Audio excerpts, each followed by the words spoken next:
Ladies and gentlemen on Facebook, thank you so much for joining us today. I know it's going to take a couple seconds for people to jump on.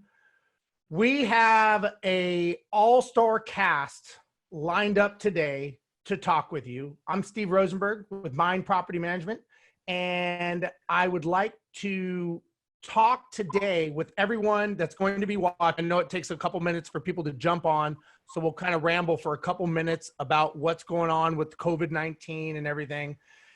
And what we're doing is, Mynd obviously is a property management company that we are in 16 regions around the United States. And we being Alex and myself, have some of the most elite, knowledgeable leaders on this call today that you will be able to ask questions. You will be able to hear some data and content as to how the best in the industry is handling this situation. For Alex, I wouldn't even know how many thousands of doors this group here collectively manages. Would you care to take a guess, Alex? Yeah, my guess would be probably among all of us here, I would say probably 25 to 40,000 doors represented.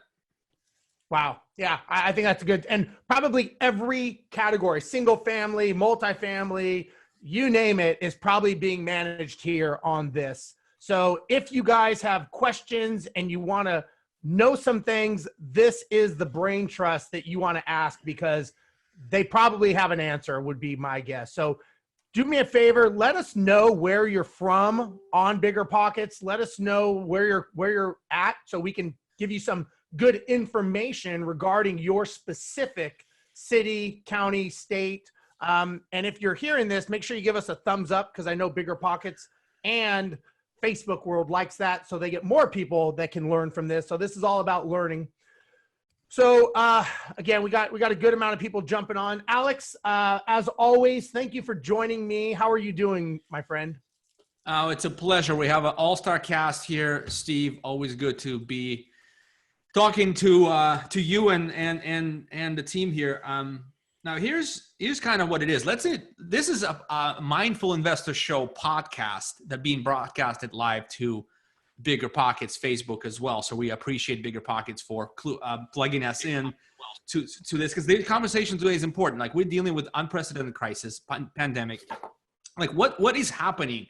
How to navigate your business past and through this. And we have as I said, all-star cast lined up. There's one thing to keep in mind. Like, I'm always been a guy glass half full, and look, like, Tim Ferriss is one of the best thinkers in the world, thinkers and doers. And, you know, he always kind of links failure to opportunity. And like, his story that jumps to me is, like, he's got super burnt out on 4 Hour Chef. That's a 700 page book he wrote. And he sort of failed because it didn't sell copies. In like, the amount of investment he made in that book did not come out when the book came out. And so what he did is like experimental podcast. He did 6 episodes, and just because he just felt burnt out, and this was a fun thing to do. And what happened? Well, his podcast is now, like, in a month, brings more revenue than all his books combined ever did. So just to kind of think of, one door opens, one door closes, the other opens. So I just want to sort of start this with. Is that where you were going with this? I was wondering where this was leading to. Are we writing a book, or what's going on, man? It's very serious. What's going on right now is very serious, but it's also, we have to look at this as an opportunity. Yeah. And like, one more example, like, I founded a company called 4.5, and look, like, things are not great for a marketing company right now. But what is happening, they apply for this PPP loan. We'll discuss this maybe in a little bit today. And they have 8 months to be able to sort of sit around the table and re-instrument the business, as the government is helping the company retain employees and pay expenses while they could get to sit down. I mean, how often in our businesses did we have a chance to just focus on improvements? And so I think there's opportunity here. I just wanted to highlight that. But let me go and around and ask our guests. And when you introduce some guys, if you could, let people know where you operate from. And for those of you on Facebook, if you're in that area, give a thumbs up and give a comment, because like I said, everyone on here is an expert. And if they are in your area, these are the people you want to talk to and go to for advice. So just let everyone know where you guys operate out of. All right, right before we jump, let me kind of outline the show. So folks who are listening, we're going to cover try to keep it into 3 kind of separate sections. And we're going to spend some time on sharing data. All of us here prepped delinquency data, new leases data, and so we want to share and interpret some of this for our listeners. The second section, we're going to share some expertise. So we're going to jump in and talk about how we communicate with residents, how we communicate with owners, what challenges we're facing as property management companies, what challenges landlords are facing today, and how we're helping them solve them. And then part 3, we kind of focus more on the business continuity, what government programs are available, and what we're doing to sustain and help our businesses get through the crisis. So let's go through intros. Maybe Matt, you can kick us off with. Yeah, guys, thanks for having me. My name's Matthew Whitaker, and we operate. I run a company called GK Houses, and we operate in 8 different markets and managed about 2,500 single-family homes. So we're in Birmingham, Nashville, Chattanooga, Atlanta, Little Rock, Arkansas, Denver, Colorado, Boulder, and Fort Collins, Colorado. You couldn't tell from your accent, by the way. You would think it was Los Angeles. I'm sitting in Birmingham, Alabama right now. Who's Just next? take it away, guys. Duke. Duke Dodson, Tim Wayner, who's also on the call. We're with Dodson Property Management, headquarters in Richmond, Virginia, and also have an office in Fredericksburg, Virginia. And how many properties doors do you managing? Duke? We manage about 6,000 doors altogether. That includes single fam, multifam, commercial, and HOA. Wow. Okay, cool. All right. Dee Dee Lee out of the Atlanta area, broker owner of Skyline Properties. We have about 300 single family and 6,000 HOA doors. Wow, HOA. Okay, cool. All right. Michael Kraus, Mr. Kraus. All right, my name is Mike Kraus. I'm out of Orlando, Central Florida. I'm with a company called Atrium Management Company. We manage about 1,500 doors here in Central Florida, a mix of multifam and single fam. All right. And Alex, I'll let you do the Mynd intros of Benton, Pete, and Vince. Well, yeah. I mean, Vince, go ahead. Kick us off with the Mynd intros. Yeah, so with Mynd, we are based in Oakland, span 16 markets across the country. We're managing about 10,000 doors right now. Have the pleasure to work with Alex, Pete, and Benton, who are both on this call. They're, group of experts, the operators in each of our regions. So Benton, you want to introduce yourself next? Sure, just Benton Cotter, VP of Regions. So based out of Phoenix. So that's kind of where I'm born and raised, I guess, but also managed a lot of doors here. Pete? Yeah, my name is Pete Newbig, originally with Empire Industries, now with the Regional Director of Mynd Management. I'm the Regional Director for the Texas region, and we got about 990 properties, all single family in the Texas region, and we're in San Antonio, Houston, Dallas, and Fort Worth in this region. My question, I've seen Pete drinking since he's been on. I wonder how long he's going to be able to hold it for. That's my bet. I'm betting odds on Pete. So as we said at the beginning of the show, I pegged us between 25 and 40,000 units represented here. It's 32,500. So 32,500. Wow. Not often wrong. Almost, yeah. Collectively, all of us probably cover the country, I would say, or a very, very large portion of the investable markets in the country.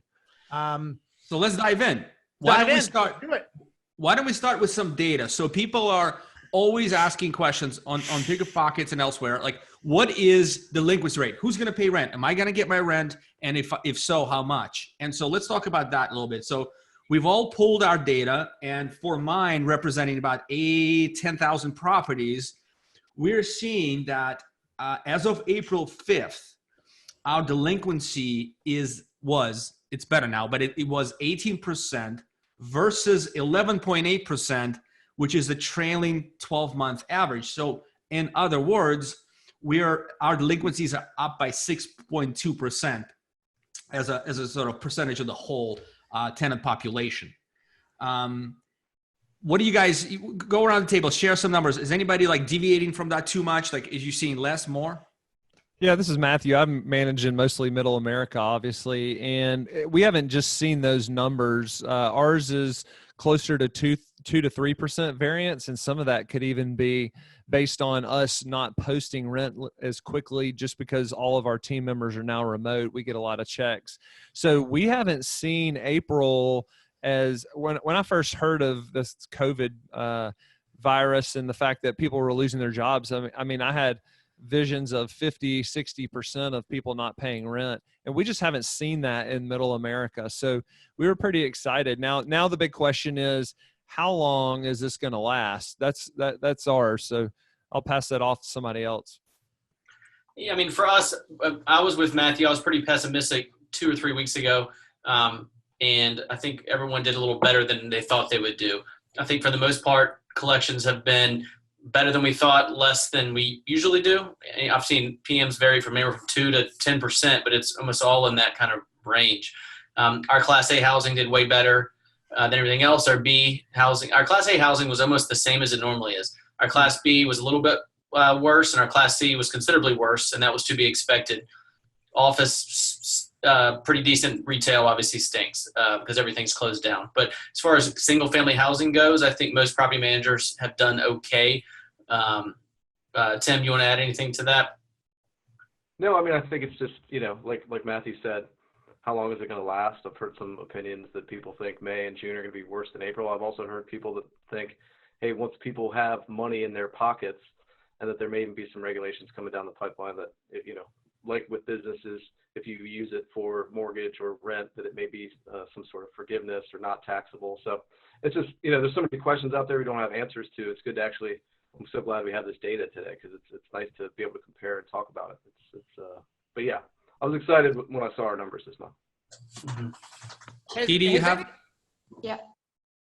Go ahead. In the Atlanta market, I was expecting, so my portfolio is a mix of Class A and B, single family, and I was expecting about 10 to 15% of delinquencies. On April 6th, we were at 15. And after reaching out to some of those tenants and, we actually are down to 10% now, which is about a 3% increase compared to this time last year.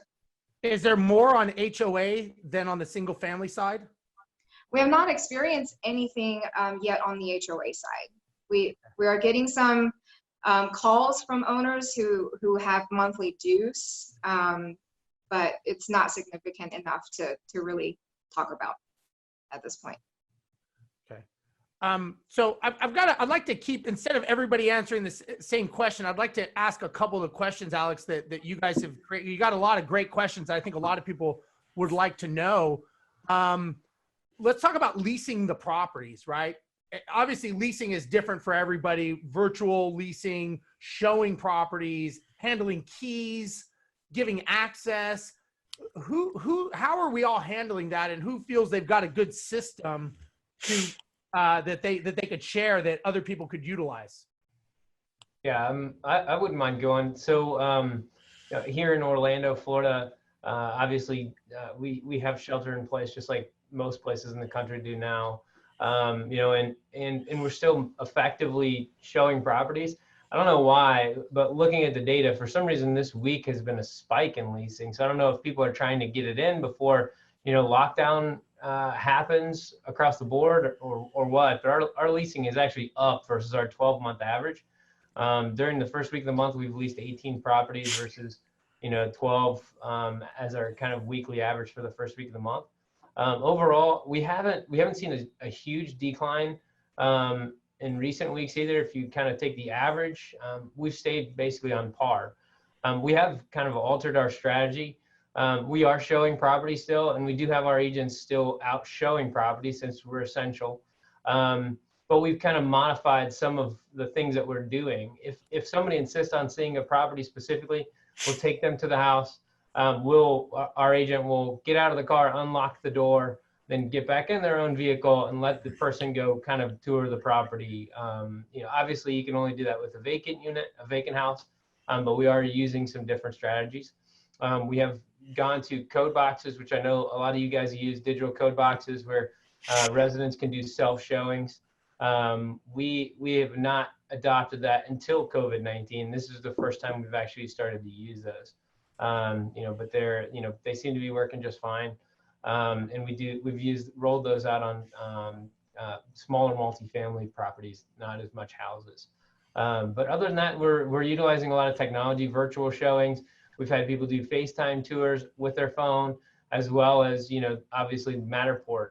If you go to our website, we have a bunch of Matterport walkthroughs and tours where people can actually tour the home or the property themselves by clicking to the different rooms. So cool technology. One of the brokers that we work with in boutique multifamily actually offered, they're not selling properties right now. Nobody's closing on bigger deals.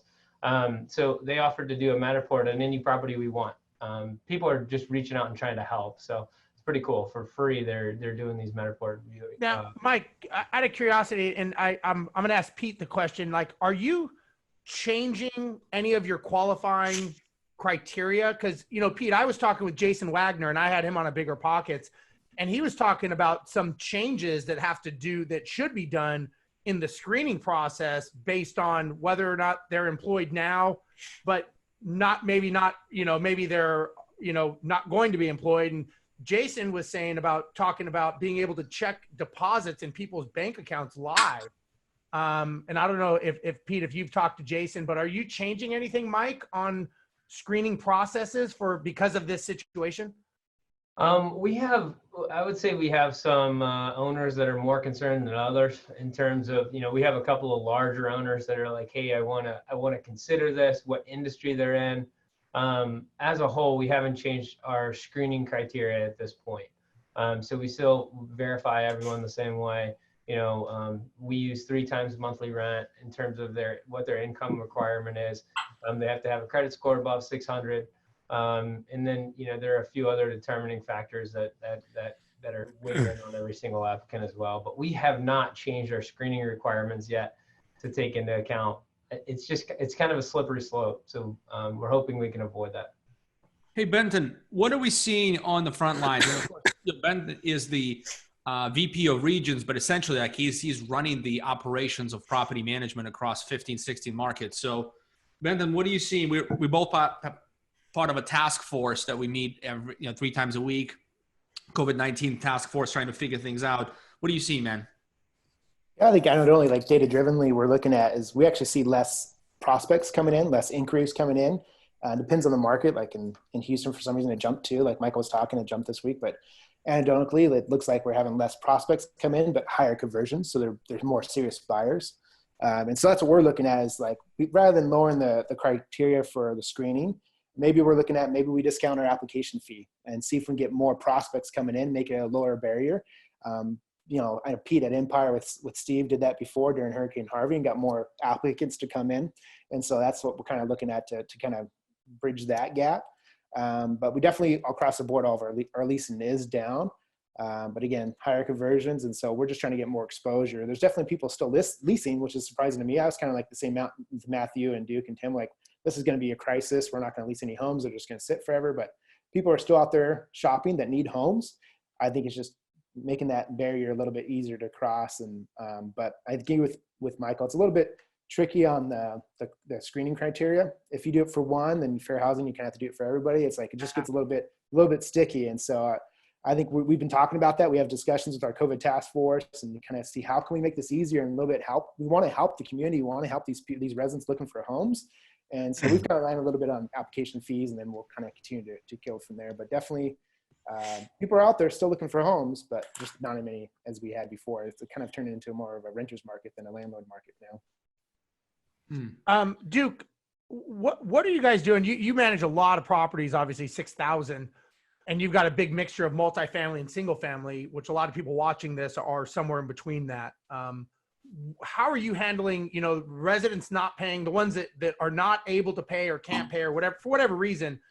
Have you guys made a policy on that, or how are you instituting and dealing with that? Well, like most places, I'm sure most of you are in the same boat where you can't charge late fees and you can't evict. So really, you're just asking really nicely people to pay the rent. But we battled back and forth about whether or not to be proactive in communication before the month started about like a gentle reminder that yes, rent is still due. And honestly, we followed Matthew and Whitaker and decided to send out a video prior to the about a week before rent being due. Just acknowledging that rent's still due, but if you've had a financial hardship due to COVID, here's a form to fill it out, get your former employer to sign it, get it to us. Honestly, adding just one step of kind of accountability to the tenant, so not everybody can kind of plead poverty. But so a lot of folks got that form back. Some didn't. But once the month started, we saw collections kind of doing better than we thought. And then we're still communicating with tenants like we normally would. On the 6th of the month, we do a tenant phone jam, calling tenants that are late. So we're still following up with folks. For folks that are asking for a payment plan, we have a 5 kind of hurdle process we put them through. The first step is pay on time. The second step is pay half now, pay half on the 15th. The third, each step gets a little more lenient, but the goal is to keep every tenant current this month. And obviously that's not going to happen, but we're going to try.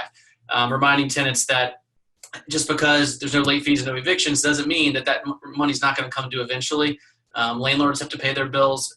Even if they're getting some kind of mortgage deferral, they're going to have to pay the piper at some point. And so we're reminding tenants that you don't want to come out of the state of emergency with a big balance, because that's another problem to deal with. And so anything you can do to stay on current, including filing for unemployment, including getting a stimulus check and putting it towards rent. We're doing all of those things. So are you guys just basically you're tacking it onto the backside of the lease, and then they're responsible for it towards the end of the lease? Is that what a lot of people are doing? Or Tim, do you want to answer the specifics on that? Yeah, so actually no. Most of what we're trying to do is get people to, and we're trying to deal with April 1st, and then Sure. May's a different story, June's a different story if it keeps going that long. But so, most of what we're trying to do, and our tenants are really receptive to the approach, is make sure everything from April is paid at least by middle May. And so most of our payment plans that we're actually going through, at least on the single family side, they say your last payment, your last iteration is due mid-May. We've had a couple people that have stretched out a little bit further that we've tried to, put the clamps on, but they're just in situations where they just, hey, I don't have any money right now. So, I'm a little bit worried about if it keeps going, what's going to happen to those payment plans, but we're trying to attack it, 1 month at a time. Like I said, we actually only had what I oversee is single family and small mixed use. We have about 2,100 units of those. We actually only had about 70 people fill out these hardship waivers that we sent out. So I was surprised. And the reception's to Duke's point, reaching out early, being proactive. We actually got a lot of great comments about our approach on it. And I think that actually probably helped that. Yeah, I'd like to add something here. I think it's super important that you control the message. And that's one of the things that we've tried to do. There's a lot of misinformation out there, especially in the resident community. One of the things that we've been battling is that a lot of residents think that our owners are getting their mortgage payments paid, so they shouldn't have to pay rent. And one of the things we're having to explain to people is that no, if anything's happening, they still owe the mortgage payment. They're just putting off when they're supposed to do it, whether they put it on the end of the mortgage or they basically accrue it and it's all due in 90 or 120 days. And that's what we're trying to do for you. We're saying, hey, with no late fees, we just want you to essentially stay current. And once residents realize that, the owner's mortgage payment is not getting paid by the government, it is they still owe the mortgage payment. So that makes sense that I would still owe the rent. So there's a lot of misinformation out there. And that was one of the reasons we thought we needed to get really proactive. And you would be surprised, the people that reached out to us, 75% of them had no balance. In other words, they were paid up through March. And so it wasn't the group that's always late. I think one of the things when you proactively reach out and control the message, you kind of defer the people that are going to take advantage of the situation. And they think, oh, well, these people are really on it. They understand the message. It's going to be harder for me to lie. But if you sit back and just allow whatever to happen, then it's easier for somebody to come in and say, well, I was affected by this and I can't pay the rent. And then you put yourself as a property manager in the unenviable position of trying to prove somebody a liar. And that's just not where you want to be. So us getting very proactive, I think, was the right move. And again, our collections are not that far off, and we've got plans for most people to pay in this month. Now, will all of them? Probably not, but we all agree that the government is sending these people money, is sending our residents money, and they are going to have extra cash in their pocket at some point in the near future. And so that's really while I'm very bullish on May and June, because I think people will actually have more money in those months. I would agree with you. Didi, what do you think? I mean, what is going on in Atlanta? Actually, I very similar to what these guys have said. What I wanted to add to that was, this is the first time I've been in this industry for over 10 years. And this is the first time where I've seen owners and tenants actually work together to help each other. Of the owners that we've spoken with, most of them are very, very compassionate and empathetic to what's happening to their tenants. We're all in this together. So as property managers, it's really important for us to communicate that and get everybody into a positive mindset about what's going on. Let's help each other stay afloat until this is over. That's kind of what we're talking about, and also preparing our owners for what's coming. I know that you are compassionate now and you've got some funds to help out your tenants, but start thinking about May and start thinking about June, and how do we set up a payment plan that is going to work for you in the long term, as well as the tenants. But overall, it's just great seeing people working together, and tenants are so appreciative when you show them some compassion. They really want to pay rent. They just want to be able to continue to pay rent in the next couple of months. Yeah, and Didi, you brought up a good point that I haven't thought of until you had this conversation. From a legal standpoint, right? Right now, everyone's doing a lot of good things, right? Everyone's chipping in and doing a lot of stuff. But there is a legal aspect to all of this, that once the emotions settle, are some owners, by allowing this to happen, are they actually setting a precedent? Like, do you have to redo an addendum to the contract, to the lease agreement, if you're changing the terms? Because technically you're changing the contract. I get based on the environment, but it is a legally binding contract. Do you guys think that should also be changed, or added an addendum to this agreement? So I'm not an attorney, but there was an attorney, there is an attorney who is in the Atlanta area who talked about that. We're creating a lot of inconsistencies right now, deviating from our normal contracts and rules and regulations. But he said that because this is such a special circumstance and period of time, that it's okay to set up a specific policy and procedures for just this time period. You have to define the beginning time period and an end to the time period. And then in between that time period, you can set up a different policy and procedures that you can follow. And then once that time period expires, then you go back to your normal way of operating. But did he say it needed to be signed by all parties? No, not necessarily. It's just for our company. For our own company, we can redefine the way that we operate. I don't want to do too much on legal advice. Go ahead, Benton. Well, I definitely just always try to get documented as much as you can. So try to get as much as you can, get an addendum, to cover yourself. I would put it in writing. Absolutely. Yeah. I would add to that also. We set up addendums. So we set out 5 specific payment plans that our residents can opt into, depending on what their level of need is, and just broke it down, and each one of them specific. And we're hoping that all residents can kind of fit into one of those buckets. So when you have a large portfolio, you can have 300 different agreements that are all specific to that resident and that owner and that lease contract. So our addendums are kind of all fit into the same, hopefully 4 to 5 boxes. Guys, I'm curious, and I'm going to ask Pete this, because I know Pete was, when we had Empire, he was really good about this when we went through Hurricane Harvey. What advice would you give investors out there to what kind of messaging they should be sending to the residents? Like, what should they be saying? And if they have a property management company, what should they be sending to the owners? But like, what's the frequency? What's the format? How to do it? Like all that kind of stuff. What's your suggestion?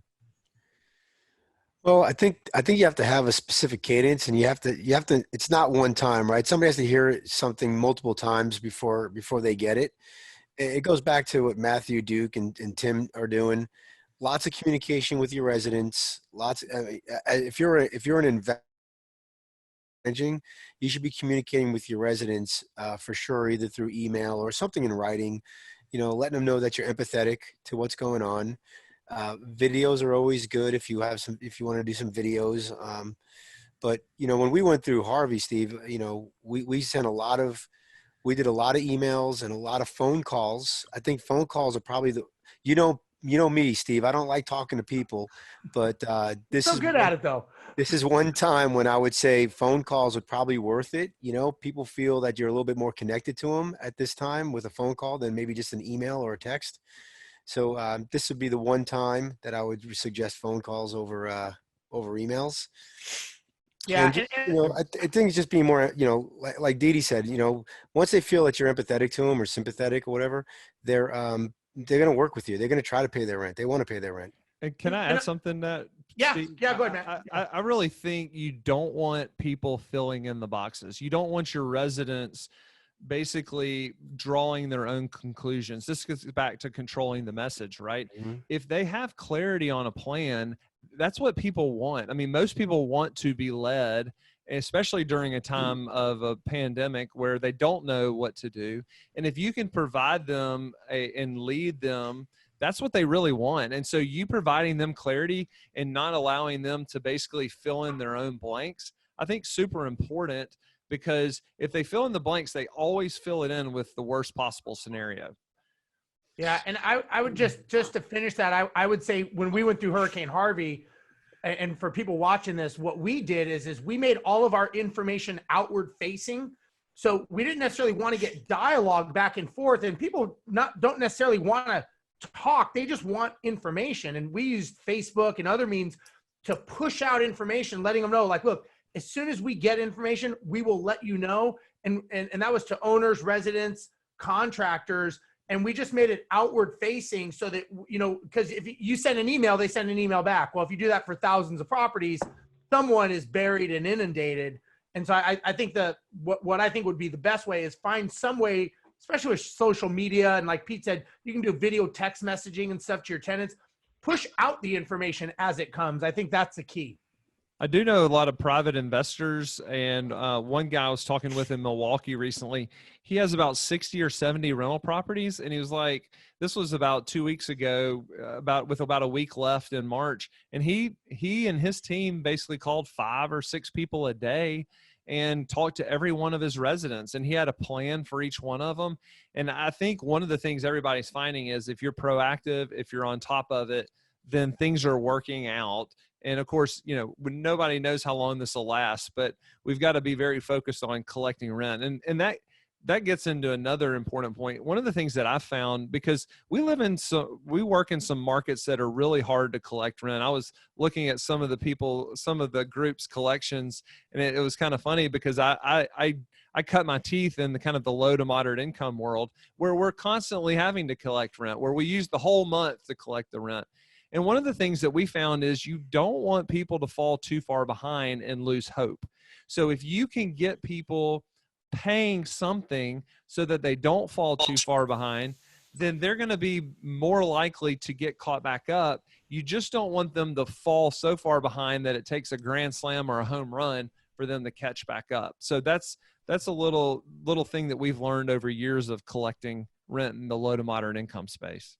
That's really good, Matthew. I mean, this is like your leadership stance is so empowering. Like, just communicate. Like, crisis, it's time to step up. The best ones will survive and grow and thrive, and the rest will kind of filter out, right? If you can't step up and communicate and get in front of this and help people understand what should they do and how they should behave in this.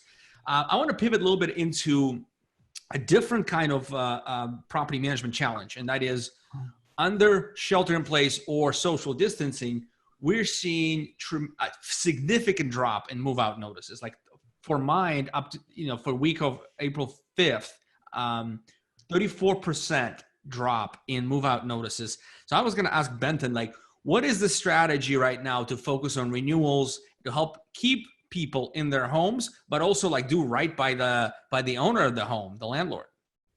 Yeah, I think that's key. Our strategy right now is I think we all come to the consensus. I don't know what the other experts here think about, but like we want to keep residents in their home. Like the vacancy is going to be a killer right now. Even, we know leasing's down. And so the goal for us is like, hey, make it affordable, get it in. We're not doing increases unless it's like an ad hoc type thing. We're really kind of just trying to keep the residents in there. Maybe, being proactive in the service request to make sure that they're happy in the home that they are right now. And again, relieving some of those barriers to actually make sure that put them over the fence to stay in the home. And so that's the strategy we've been talking about the landlords and the investors is, hey, I'd rather stick the vacancy or get rid of the vacancy, stick the occupant still there and ride this out for the next 6 to a year. Like we've been actually still extending for a year. We've been, if the owner or the investor is a little bit hesitant to extend for a year, we extend for at least 3 months. Like there's no way we're going to go, the next 3 months are going to be a little crazy for that. And so anything you can do to incentivize them right now, I think is the best way to keep them occupied. And so that's what we've been trying to do throughout the process and stay on top of it. We even like, if they can't afford it for the next 2 months, we try to work out the payment plan. Payment plans are notoriously hard, like Matthew talks about, because there's this huge spike that comes due and they just can't afford it. And it's too much of a barrier. And so we've been trying to work out payment plans. Hey, here's a couple breaks for the next 2 months, and maybe we'll extend your lease for a year and we'll tack on 10% more every month to repay over the next year. So it's a little bit easier. They can afford a 10% increase once they actually have a job and secure something and have the income coming through. And just being flexible, talk to the residents, see what's going on. Say, hey, what are your challenges? What can we do? How can we make this work for you? And come up. You don't want to be too diverse and come up with tons of customization, but I think just talking with them is key and really you're showing empathy, you're showing to figure out how to make it work for them. Because I'm telling you, vacancy is going to be a killer right now. You don't want to sit your property there for 3 months. I'd rather take a 20% haircut than have a 3-month vacancy right now. Yeah, very true. Very true. Do you guys see any laws changing permanently with this? I mean, I know that some states and local municipalities have really hunkered down and changed some dramatic short time changes. But do you guys see any of these sticking? Like I know California has a lot of laws, Oregon, with all the West Coast. And I know a lot of you guys are on the, South and East and stuff, but do you see any laws that you're thinking this one may stick around for a while?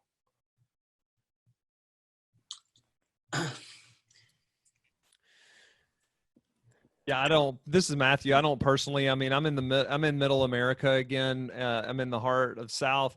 The only place that something might stick would be in places like Denver, where we manage, where it's still not California, but it is certainly a more progressive state.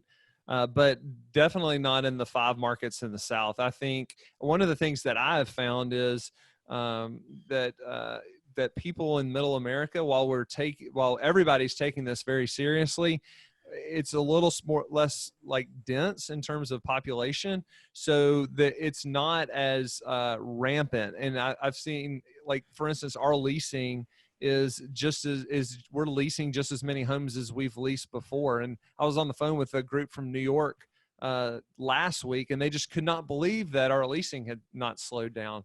So I don't know that there's any laws that are necessarily going to stick in any of the markets I'm operating. Okay.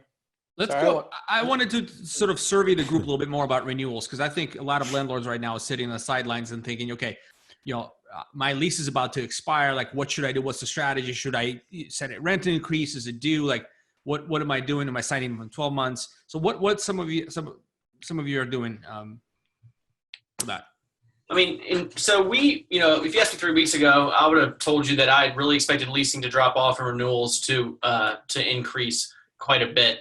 And that hasn't been true yet for us. Leasing has not slowed down much, just a hair, and renewals have not increased yet. And we think that is because it's that may be true in a month, but right now renewals have not increased. And a lot of that is because folks that we have a lot of student housing and things like that. And those folks that can get out of the lease are maybe moving in with mom and dad for 3 months, and they're not going to renew or lease another apartment. So a month from now, I think renewals will start to increase dramatically and leasing will slow down. Maybe not dramatically, but some. So we are, on our multifamily stuff, we're going owner by owner, let the owner dictate our renewal policy. Some are staying flat, kind of like what Benton mentioned. Some are offering kind of incentives, like if you pay rent on time the next 4 months, you're guaranteed a flat renewal versus a 3% increase. And we have some owners that are pushing for increases. So it's all over the board for us, but we're usually doing, letting the owner kind of drive the boat with our recommendations. On the single family side, just to follow up on that, Duke, we're looking at July and August, obviously, for our renewals at this point. And so we actually made the decision today that we're going to go no increases unless you're 6% or more off of what we feel the market rent is. And I love Benton's point. Humanize this situation as much as possible. The last thing I want my staff to do is to send out a letter that says, hey, here's your renewal increase. Make the phone calls, talk to them. Again, Benton, ask questions, see what their challenges are. It's another opportunity for the big bad landlord behind the curtain to be a human being to their tenants. Yeah, investors don't make money with people moving out. And when you have to spend money on a lot of deferred maintenance, the expense of turning the home, I think getting back to what Alex talked about on the front end, I mean, this is an opportunity to basically renew people and keep them on your home another year. I think this is a great opportunity to go to them, be very proactive, be very personal. We even reached out to people that had already turned in notices and to see if they wanted to change their mind. And we got a number of people to stay another year that had previously said they were going to move out with either a 60 or a 30-day notice. So I would look at it as an opportunity to keep people in your home, keep that money rolling in. And I just want to add to Tim's point, kindness in today's environment goes a long way. So, one thing, you can do something super simple, just show your tenants that you care. We sent out an email today to all of our tenants, basically saying, hey, we're here for you. We know that you're in your home a lot more now, actually all the time. So you're probably noticing things around your home that needs to be taken care of. Let us know. Here are some common, maintenance requests. Let us know what you need. We're here for you. I think something like that, just to let them know we're here, we care still, that will go a long way. Yeah, Alex, as we're talking too, there's a lot of comments on Facebook. So I'll kind of look through the comments and try to get a couple people. Janet had something good. Is anyone sending incentivizing letters to keep 66% of paying tenants continuing to pay? I've heard Grubhub gift certificates to tenants who pay by the 1st. Are you guys doing anything like that where you're sending like some incentivization plan, the ones that will pay, to get them to pay quickly? No, but it sounds like a great idea. Yeah, it actually does. I think that's a really good idea. Especially if you have restaurant tenants struggling, you can buy those gift cards from that restaurant tenant, and those ones will give you a discount, just like if you buy a bulk of them, buy them in bulk. So it's not a bad idea. Yeah. But No, to Dee Dee's point, it's amazing what small things like $5, $10 gift cards will do to make a resident stick longer. And kindness goes a long way right now. Totally agree. It does. So if anybody has questions while we're going, I'll be looking on the Facebook to answer them as we're going through this. So make sure you put your comments in, and I'll do my best to get to them as we're going. We got a lot of them, but I'll see what I can do to try to get to some of these people's questions. Hey, Steve, I'm going to chime in on one thing on incentives that I've heard some folks doing, and in areas particularly like the Bay Area that were hit hard initially with the shelter in place, to incentivize folks to move in. Like, it's hard to find moving companies right now.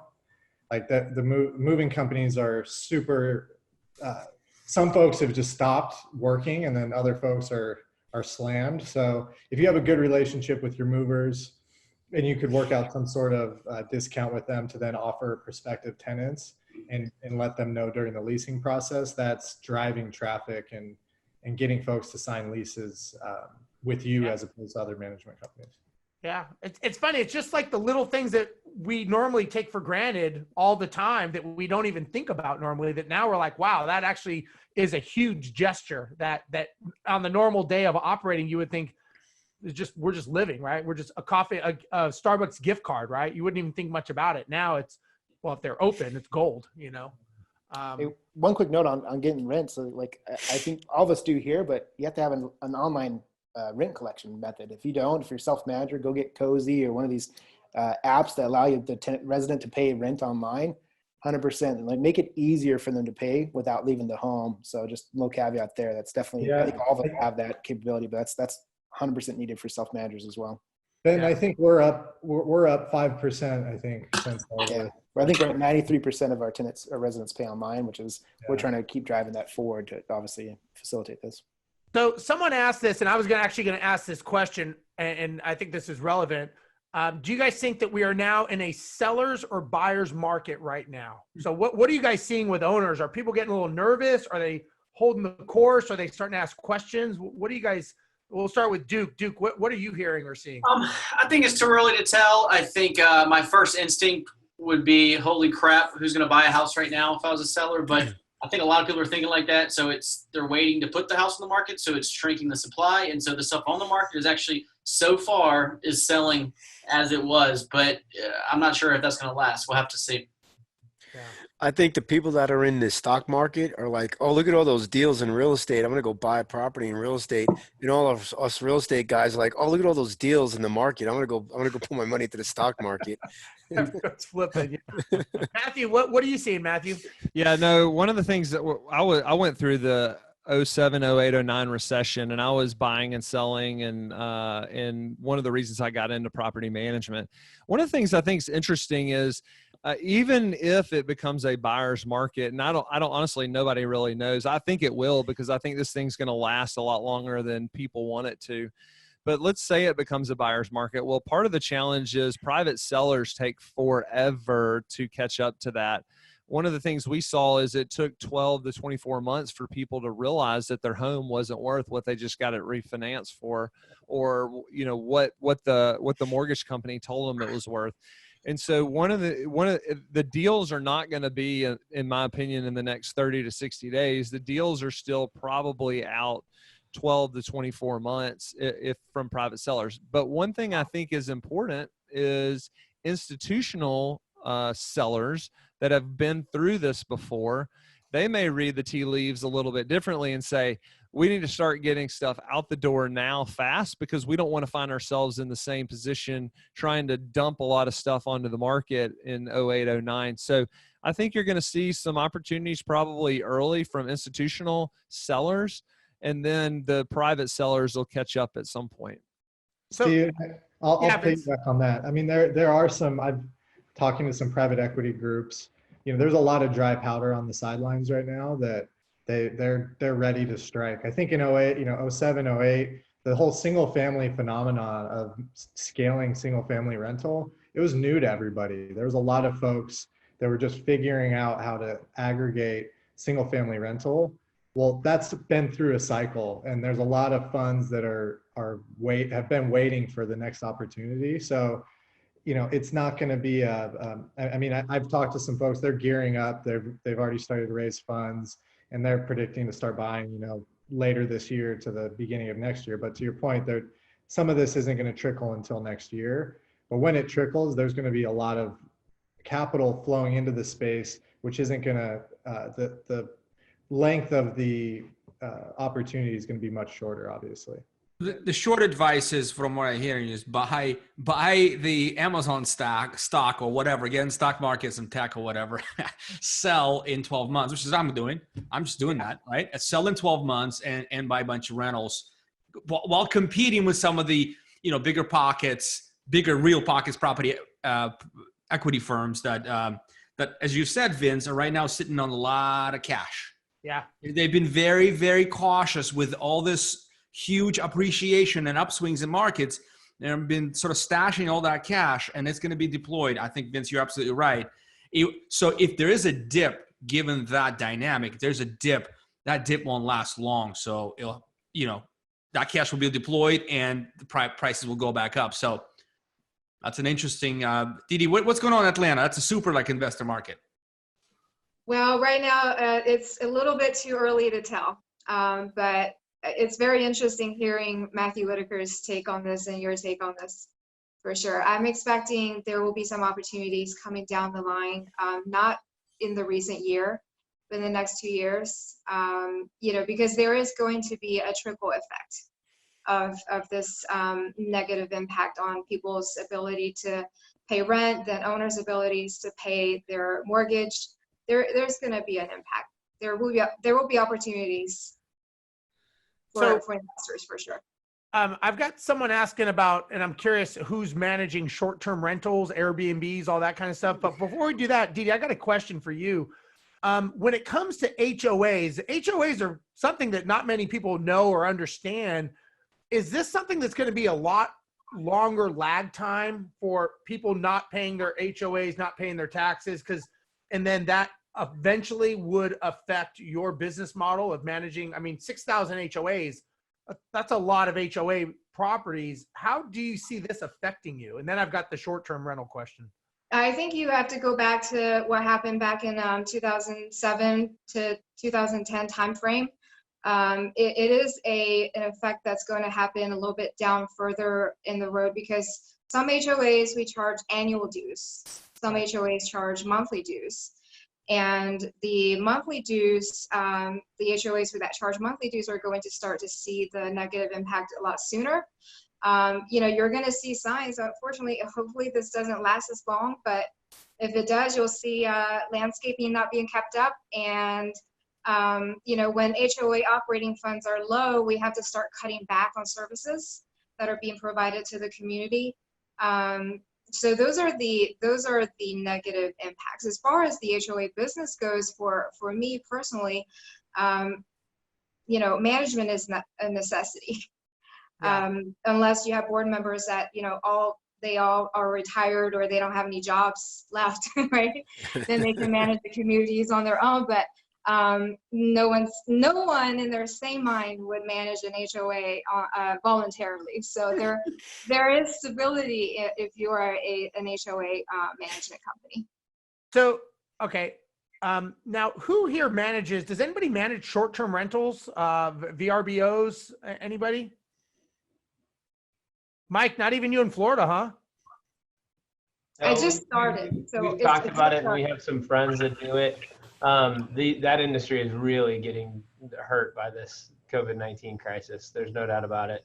You're not allowed to operate an Airbnb right now, so it's not good here in Central. Yeah, and I've been talking to people, investors that are doing these arbitrage where they're subleasing basically the property and they're turning it into an Airbnb, but they're financially on the hook. And they're like, I don't know what to do. I've got 30 of these things that I've leased out and I'm responsible for, and I don't know how to handle this situation. And I'm like, I don't know. We had a guest, Steve. We had a guest on this podcast that was it Jay? No. What was his?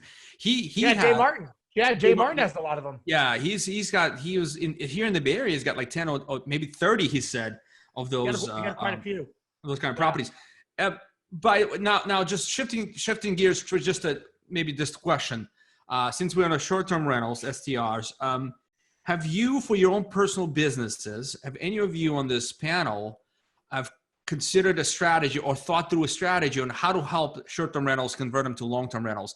You have people reaching out. Do you have like inkling of a strategy how to go after short-term rentals and help them out and convert them to long-term and then manage them? Yeah, I think this is an opportunity for both property managers and people out buying houses. Short-term rental folks are probably trying to sell their houses right now, or they need to do something with them, whether they convert them or they sell them. We haven't had like a strategic initiative to go out and find them. They've been finding us, and that's been a majority of our leads that are coming in right now is people converting their short-term into some sort of long-term rental. So it makes sense.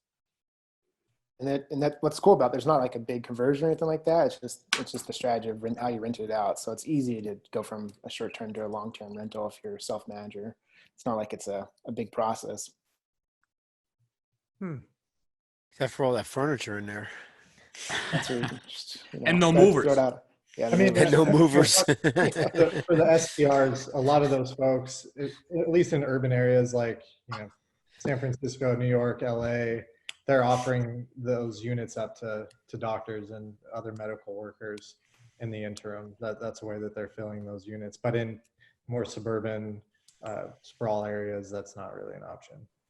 But I think there's going to be a long tail on the short-term rental stuff because, I mean, I don't want to go live in a house where I don't know who was necessarily there before me. And I know there's probably some cleaning basics that happen. But I think one of the things that people, and I said this earlier, people want to be out of this by May. They want to be out of this by June.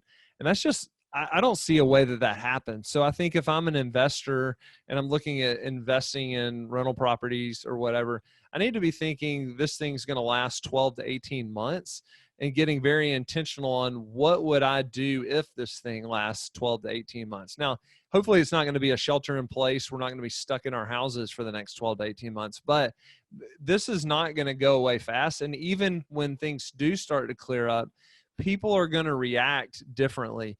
It's going to be a long time before people are going to want to go be in a huge crowded environment, whether that's go to a wedding or go to a baseball game. So how can you capitalize, getting back to Alex's thing, on the opportunities that this is going to create? It's going to create tons of opportunities because there's a huge change, a huge shift that's going to happen. And what are you going to do to capitalize?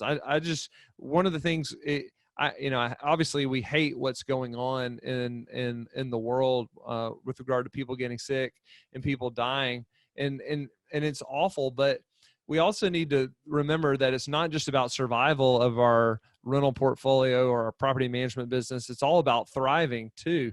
How can we help more people, which in turn will make us more money? And so investors need to be thinking that way too. We provide one of the most basic needs that people have, and there's nobody that's set up better to do that than people that are investing in rental houses and people that are managing rental houses. Yeah, and to Matthew's point, I think when the crisis started first happening, I was very pessimistic and thought the sky was falling. At the time, we didn't know yet the stimulus package. We didn't know unemployment would get easier and better, faster for tenants to get. We didn't know these things, and so I was very chicken little. And I have a mentor. He's a 60-year-old developer, and he called me on a Saturday and told me to calm down. And he said, he goes, I've been through a bunch of these things, and you think the world's always ending. You always find a way through it. He said one thing he told me was never waste a good crisis, is what he said. And he said crises don't always act the same, but they rhyme. And what he meant by that was just because this one's different than the last one, some things will still be true. Some people will get through it, some won't. The ones that get through it, there will be opportunities there, and to start focusing on those, and that'll kind of help you mentally get through it. I think that's been true. I think that we, the people on this call, probably the people listening, we're in an echo chamber of our own where we're always learning and listening and growing and we're following along the news, but not everybody's doing that. So there are property management companies that don't even know what the PPP loan is, and they may go under. So maybe that's an opportunity to buy companies, right? Some property owners will struggle through this, and there'll be properties to buy, right? There's going to be lots of opportunities through this, and I think the stronger at first my instinct was survive first, but now what Matthew's point is, I'm ready to thrive. And so I think the folks that get through this okay, there'll be lots of stuff there for them on the other side. Can I tell a quick story about that, which actually I can tie in mine? When I was at a conference about a little over a year ago, and I'd already known Vince, and I'd met Doug, who's Mind's CEO. And Doug invited me to go on a hike. We were in Arizona, so we went to Camelback Mountain and we hiked. And I show up, and it's Doug and Dallas Tanner from Invitation Homes, the CEO of Invitation Homes, and me and one or two other guys. But as we're walking up this hike, Doug and Dallas get into this conversation of what they did during the 08, 09, 2010 crisis. And I was thinking about what I did during the 08, 09, 2010 crisis. I had 5 or 6 years under my belt of buying and selling houses, of rental property. I knew everybody in Birmingham. And what I did was I went out and put together a fund of 50 rental homes. And I thought, man, I have just, I am thinking big and taking advantage of this opportunity. And Doug and Dallas were talking about how they went out and put together a fund of 17,000 rental homes and took a company public. And I was thinking, what a difference in two people that were, maybe we had different situations. Doug's a little older than I am and probably had better contacts in terms of capital providers, but I had a history of buying and selling houses. Talk about a difference in thinking. Doug was thinking tens of thousands of rental homes, and I was thinking 50 was big. And Doug went out and took that company public and, Waypoint Homes, and really blew it out of the water. And I was sitting here with really small thinking and saying, my 50 is amazing. Now, I'm not going to make that mistake again during this time, right? And there's a ton of investors out there that were probably in similar positions as me that made a lot, that were thinking too small back then. Now is the time for a lot of people to think really big and think big opportunities, because I just think they're going to be out there. And one of the things, GK Houses, we're going to think big, and we're going to capitalize on this. As Duke said, take advantage of a crisis. Never waste this crisis. Well, and here you are, Matthew, sitting on 6,000 homes, one of the most successful property management companies in the U.S. So yeah, you failed miserably, brother. Well, it's not 6,000. I wish it was. We're pushing towards that, but well, Matthew, take it, man. Just take it. Money and buying things. Is that what you said? That's right. That's right. That's awesome. All right, so let's uncover some of the other things, and specifically want to just kind of shift gears a little bit for business continuity. The PPP loan, I hope everybody knows what I'm talking about. And as soon as I say PPP, you should know exactly what I'm talking about. But unfortunately, that's probably not the case. So the short of it is, businesses that are impacted by COVID-19 crisis are invited and are able to apply for a loan through SBA lender. That loan could be forgivable, and it covers 8 weeks, up to 8 weeks of payroll plus other expenses like rent. And so there's some specific details there that I'm not going to be able to share right now. But what I will share and say that if you're not doing this, like my question is why? It's like you must not be under the rock or not know what's going on, or you have valid reasons. And I'm just curious, among this group, to me, like one of my businesses is applying for this. And again, as I mentioned up front, it's a tremendous opportunity to get around the table and re-instrument the business, because when else are you going to get in 8 weeks? What are you guys doing? Are you applying for it? And if so, what are your plans on how to position your company better given that extra runway? I would say I think we've all applied for, are applying for it. I know we were answering questions to the underwriter last night, so ours is back at the bank and being submitted for approval. So yeah, it's absolutely a great program. We were, I was probably a little less chicken little, the sky is falling than Duke and Matthew were a few weeks ago, but we were all very scared, and just kind of nervous about what could happen if our rents did go to 50% or 40% delinquency, because our companies run on fairly small margins, and we couldn't possibly take our revenue and reduce it by 50% and then expect to just survive.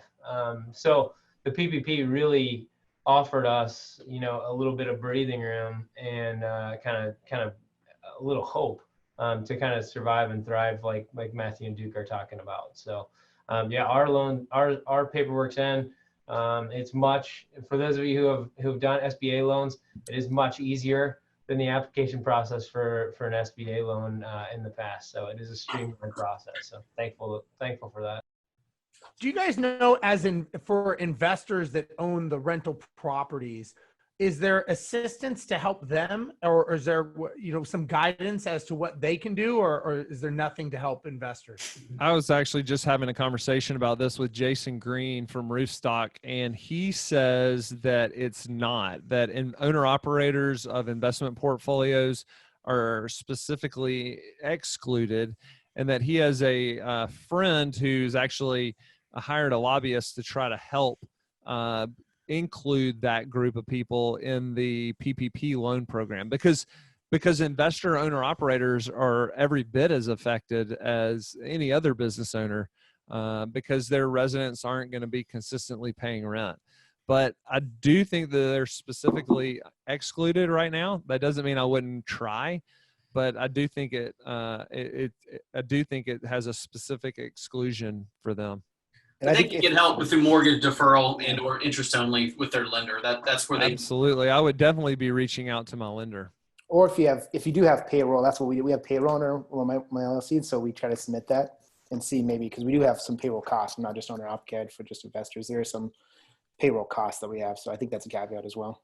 Mm-hmm. So go to your lender and talk to your lender and look at what's out there. I did have a question that someone had asked, and I was curious. If you have a property that somebody does have the virus in, but has a maintenance situation that you've got to get into, how do you handle that? And has anybody handled that yet? And how? And then I guess the second part of the question is, how are you guys handling maintenance in general? We have we've had a couple properties where, actually one to be specific, where they told us that they had someone in the household affected by the virus. And prior to this, we had asked all of our vendors that we use on a regular basis, especially those that handle emergency services like plumbing and HVAC type of vendors, submit to us their written plan for how they would address maintenance in this time period, especially for where the household has informed us that they have positive COVID-19 situations. So obviously the vendors that have submitted plans or have things in place to handle these maintenance requests are the ones that are getting called out right now. But most of our vendors are still doing business as usual. There are some that just refuse to go out, and that's okay. Yeah, same here, Steve. We have some maintenance vendors that don't want to go to occupied properties. All of our vendors will go to the vacants and do the turnovers, and most vendors will work with occupieds. The one challenge that I have not had yet is somebody who's got the COVID and has an emergency work order, or I'm sorry, somebody who doesn't have the COVID has an emergency work order but doesn't want any maintenance on the property. That I haven't had that yet, but I'm foreseeing that, and we got to figure out how to handle that. Yeah, something's got to give.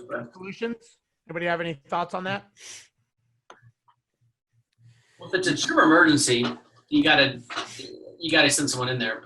Most things aren't an emergency. If you have a situation where a tenant, either they want it fixed or they don't, they have to decide if it's a non-emergency. Yeah, what I was thinking is, let's say a tenant does have an emergency that could damage more of the property, right? So maybe there's a leak or something, but they don't want anybody in there. What we can do is, maybe they can go to another person's house, maybe somebody that they know that doesn't have it, and then bring our field tech or field tech in there and let them in. That would be the only way that I would know how to solve that challenge. I'm hopeful that, knock on wood, that we don't actually have to deal with that challenge. But right now, because the maintenance vendors, they need to continue working too, right? They need to keep their doors open. So we want maintenance to continue throughout this process if possible. I think it comes back to educating, hey, this is the precautions we're going to take. We're going to take, disinfect the area, hand sanitizer, we're going to mask on booties, all that stuff to kind of educate and ease their mind and just take these safety precautions and practice social distancing. We ask them to be at least in the other room or 6 feet away at least. If they still want to be in the same room, we try to just try to put it out there a little bit. And I think most people are okay with that. We haven't had issues entering. We haven't had actually, knock on wood, haven't had an emergency with the COVID in there, but we definitely had some issues where we wanted to get in where the tenant resident was hesitant, and we just kind of educate them on here's some policies and procedures we have in place for all our vendors plus our in-house techs, and we've been fine. Yeah. So guys, as we kind of, I don't want to take up a lot of your time, but I know the PPP, there's a lot of people asking about the PPP process, SBA, a little more clarification if you could on that process. Alex, I know you're kind of dealing with this currently, Alex, correct? You're involved in this? Yeah, for one of my companies, yeah. So what's advice you have for some people that want to know more about this application process and what kind of documentation is required and who's eligible, that kind of stuff is what they're asking. I'm gonna just share what I know, and I'm gonna pass it for folks for recommendations. I think most of the larger FDIC insured banks are offering this program. The application process is expedited. It's very simple. The application process is very simple. There are some stipulations there you need to understand. Like, you have to prove that you're spending this money on payroll and or approved expenses, business expenses, including rent. If you don't, this will not be forgivable loans. In other words, won't be forgiven. You will have to pay this money back with, it's a low interest rate loan, but nonetheless, it's a loan. So, but it's essentially a grant if you spend it on payroll. Now, if any of you guys want to sort of chip in here with more information, please do. Yeah, no, my advice with it would be, it's exactly what Alex talked about. The whole goal of it is to keep people employed. So that's what they're trying to do, is incentivize companies to keep their people employed, not furlough them, not lay them off, not reduce their hours. But Alex is absolutely right. It is a very simple process. My suggestion would be to go to whoever you have a great relationship from a bank standpoint. And one of the things we found is the smaller the bank, the better chance you're going to have to get some kind of focused attention.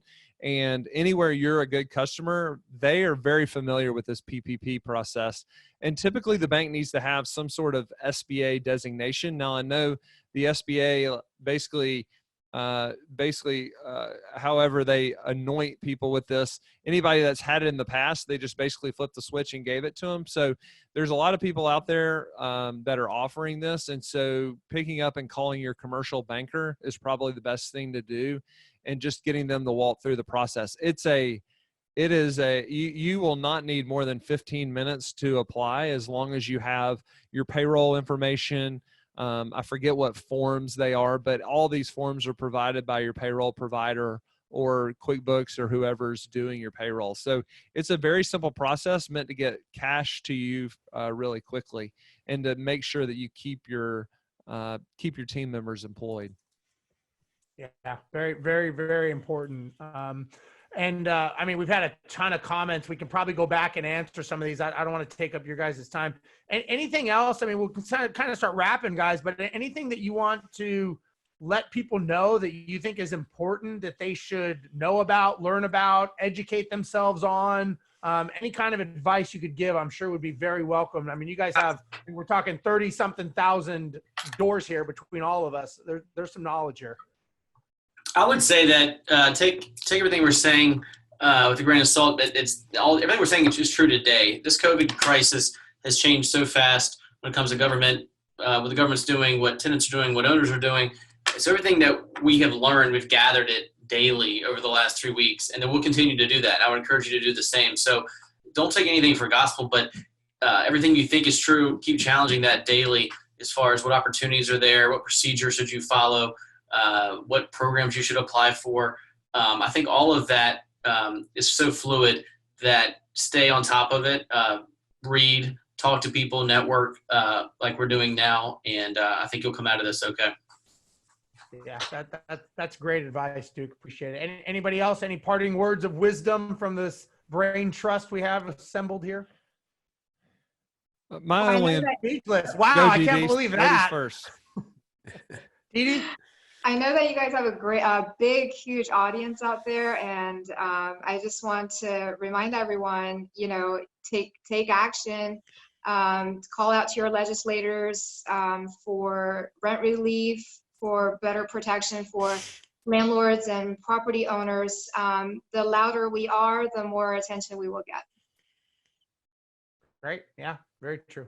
Anything else from you guys? I'm just going to say that I think I want to first of all thank everyone on this. We're like essential services, and getting together this many people with this much responsibility in the world right now is very difficult. So I want to say personally, thank you to each and every one of you for attending this. I hope we can do this again.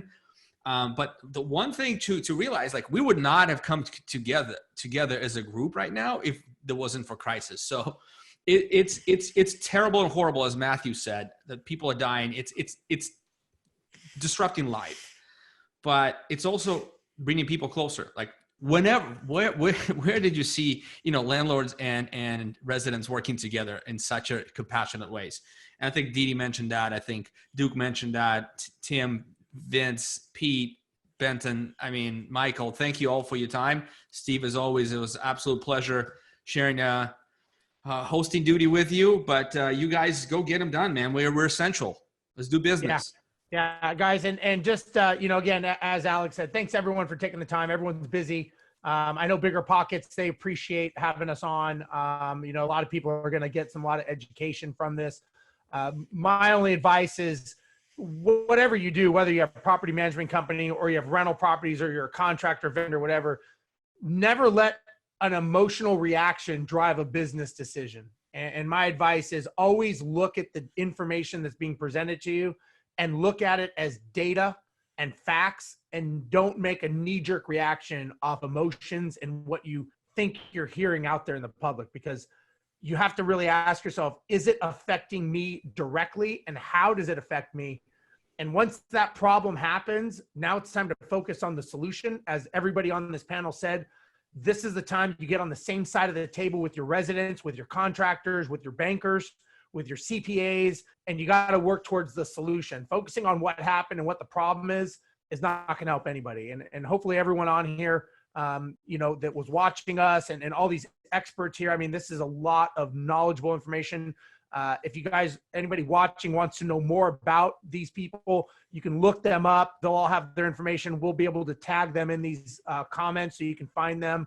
And look, we're all out here grinding. We're all out here figuring this out. If you want information and you want to know more about how to be successful, you got to elevate yourself and talk to successful people. And that's what these people are doing. And they're taking their time out of their day and in a very, very essential, time-intensive part of our journey as entrepreneurs, business owners, everything. So guys, thank you very, very much for being on here today and donating your time to this. I'm sure a lot of people will get some knowledgeable, helpful information as a result of your guys' learnings.